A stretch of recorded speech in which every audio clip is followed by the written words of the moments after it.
Darwin, natural da Flórida, subiu a bordo do avião na Inglaterra sem ter a mínima ideia do drama que teria que enfrentar durante o voo. Depois de suas férias, quando era hora de Darwin se despedir das Bahamas, ele se juntou a outro guia em uma pista de pouso próxima onde eles embarcariam no voo de volta para casa. A dupla não estava pegando carona em um modelo de avião padrão. Em vez disso, eles ocuparam seus assentos em um Cessna 208. Esses aviões existem desde a década de 1980 em vários modelos. Alguns deles são usados para voos públicos, enquanto outros são usados pelas Forças Armadas em todo o mundo. O Cessna 208 é um avião monomotor movido a hélice e tem capacidade máxima para 14 pessoas. Pode voar um pouco mais de 1.200 milhas com um único tanque de combustível e atinge velocidades superiores a 210 milhas por hora em seu ponto mais rápido. Ao contrário dos jatos comerciais, esses aviões têm um teto operacional de 25 mil pés.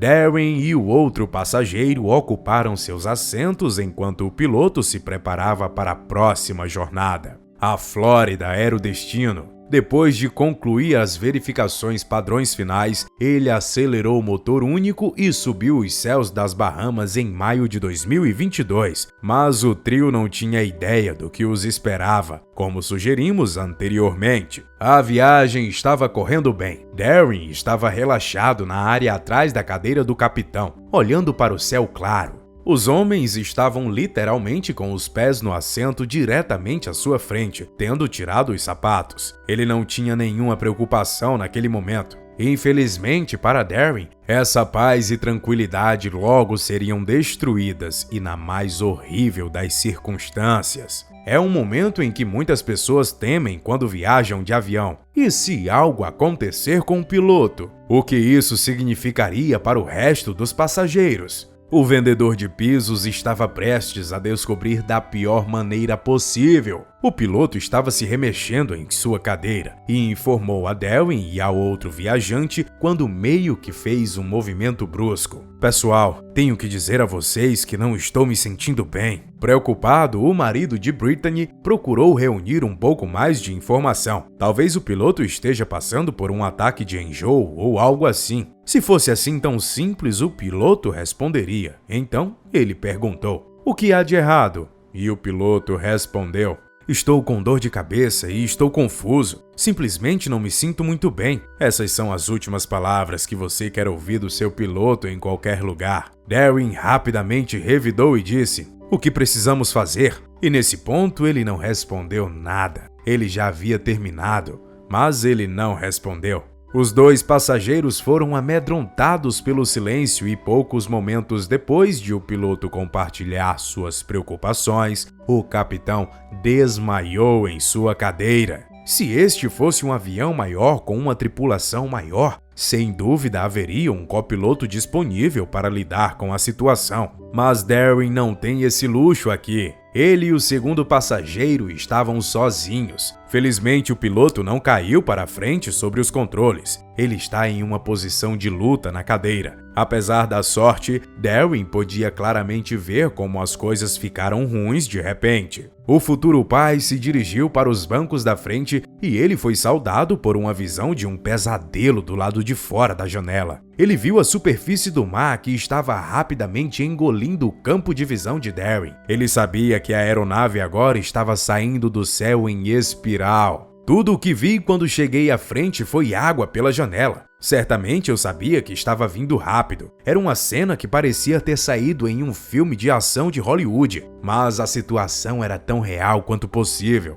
Ao avaliar a situação, Darwin tinha que tomar uma decisão enorme. Ele aceita seu destino, se prepara para um pouso forçado na água ou deve tentar intervir no voo. O vendedor não tem habilidades de pilotagem, mas ele fez sua escolha e não tem intenção nenhuma de morrer neste voo. O futuro pai tem tudo para viver, incluindo, é claro, que sua esposa está grávida em casa. Então ele se aproxima do piloto e olha para os controles. Ele tem que agir e tem que agir agora, se houver alguma esperança de sair disso inteiro. Eu percebi que agora havíamos entrado em um tipo de mergulho em um ritmo muito rápido. Com cuidado, Darwin moveu seus braços além do capitão, caindo, avançando cada vez mais para o manche. Então estendeu a mão sobre seu corpo e agarrou os controles do avião e lentamente começou a puxar o manche e virar uma vez. Ele o segurou.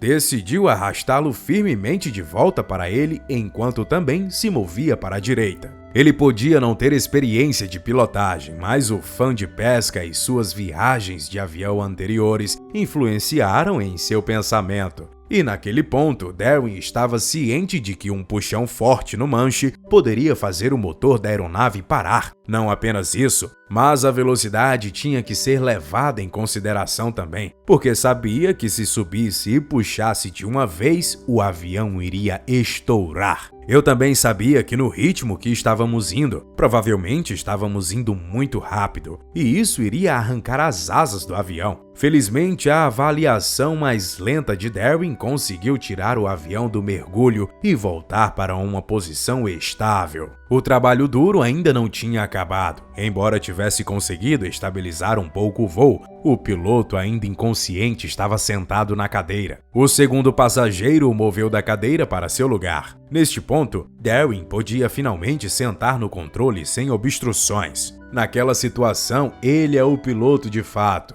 Mas mesmo esse desenvolvimento preocupante não é o fim de seus problemas. Um outro problema logo surgiu. Eles sabiam que precisavam entrar em contato com alguém do controle de tráfego aéreo. Darwin agarrou os fones de ouvidos do capitão, mas quando ele o coloca, ele percebe que o cabo de conexão está danificado na parte inferior. Não há nada que possa consertá-lo. Como ele poderá pedir ajuda? O plug havia saído do final dos fones de ouvido e agora ele não tinha um fone de ouvido para usar. Então imediatamente virei para o cara ao meu lado e disse que vou precisar do seu fone de ouvido. O segundo viajante está segurando. Ele posteriormente passa a peça vital do equipamento para Darwin, que entra em contato com o Fort Pies, que faz parte do Aeroporto Internacional da Costa do Tesouro da Flórida. Caso você esteja curioso, Darwin não perde tempo em delinear a gravidade de sua situação. Ele diz ao comando da Torre da Flórida sobre o ocorrido. Depois disso, a pessoa do outro lado quer ter uma ideia de onde a aeronave realmente está. Não tenho ideia de onde estou.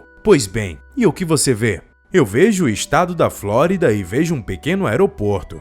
Bem, a torre não pode bloquear a localização do avião. Seu pessoal pode fazer algo muito importante. Eles podem oferecer instruções sobre como pousar o Cessna no chão em Fort Pies. O supervisor Justin Moylan, o controlador de tráfego aéreo Christoph Shipp assumem o controle da situação juntos. Eles aconselham Darwin a diminuir lentamente a altitude do avião, o que lhes dará uma chance de encontrá-lo. Eles disseram que Darwin poderia descer para 5.000 pés e tentar manter-se na faixa. E Darwin respondeu dizendo que podia tentar trabalhar nisso. Darwin tenta e eventualmente consegue algum avanço, e um trabalhador do controle de tráfego em Palm Beach, chamado Joshua Silmer, localiza seu avião pelo radar. Ele está a apenas 20 milhas do aeroporto de Boca Raton. O piloto improvisado ainda não está fora de perigo. Nesta fase, 4 trabalhadores de Prince Torrey entram em contato com a equipe de Palm Beach Caltrin Yards, de controle de tráfego.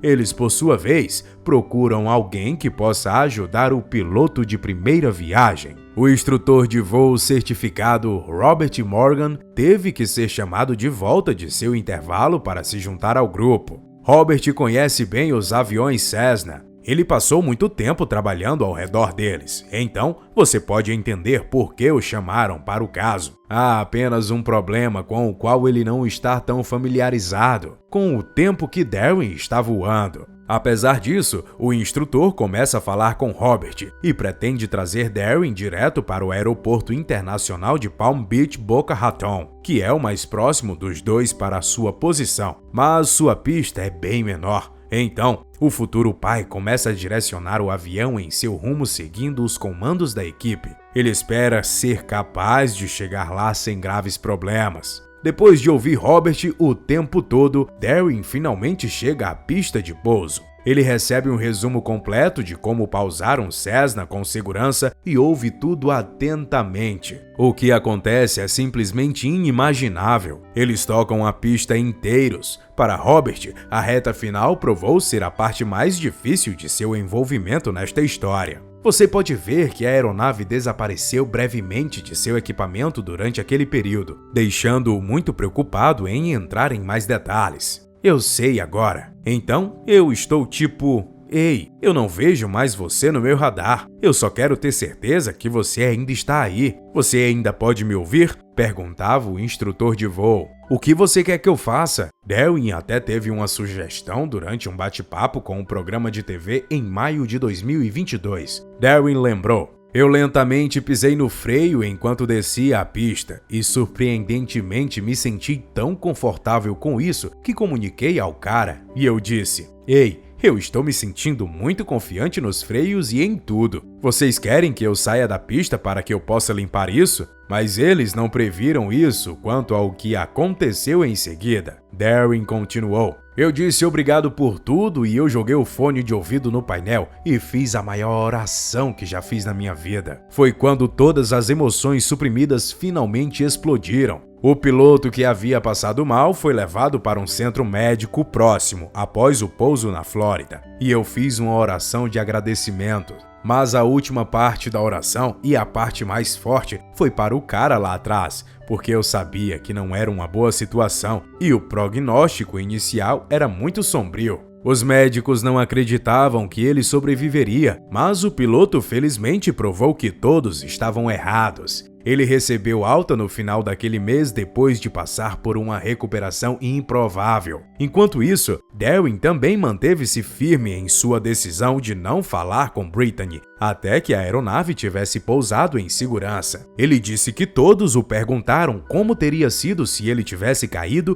e morrido, e que assim não teria a chance de dizer à sua esposa que a amava. Você poderia ter procurado falar com ela. Você tinha tempo. Em minha mente eu sabia que não ia morrer. E o pensamento nunca passou pela minha cabeça. Ligar e dizer adeus para minha esposa. Ouvir a voz de Brittany foi um dos maiores alívios, porque eu sabia que estava seguro quando conversamos alegremente. Essa decisão confiante foi justificada no final quando os protagonistas desse conto maluco refletem sobre isso agora. A perspectiva de Robert era interessante. O instrutor observou no final do dia. Sinto que estava apenas fazendo o meu trabalho, mas estava em um nível mais alto do que jamais pensei que tinha que fazer, pois para Darwin, ele acreditava que a intervenção divina era parcialmente responsável por ele sair vivo daquela situação. O futuro papai concluía quando todos o perguntavam como havia feito para pousar o avião. Ele ficou junto comigo e me tirou fora daquela situação. Era a mão de Deus que estava naquele avião. Isso é a única coisa que posso atribuir. Você sabe que não existe outra explicação para isso. O fato é que a história vivida por Darwin é realmente uma história sensacional que exigiu dele domínio das emoções, frieza, agilidade e rapidez nas tomadas das decisões. E você? Conte nos comentários qual parte lhe chamou a atenção. E não esqueça que nos encontramos no próximo vídeo com mais uma história sensacional. Tchau!